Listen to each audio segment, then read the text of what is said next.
عنہ جب بازار میں گئے تو لوگوں سے باتیں گفتگو کرتے ہوئے حالات معلوم کرتے ہوئے وقت زیادہ ہو گیا۔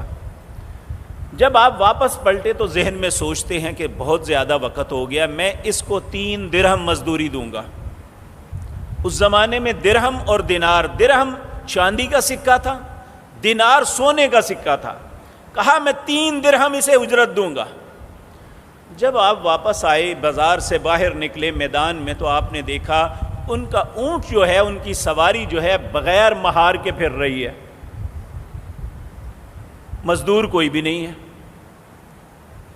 آپ کے ذہن میں فوراً آیا کہ یہ بندہ مہار اتار کے لے کے چلا گیا ہے۔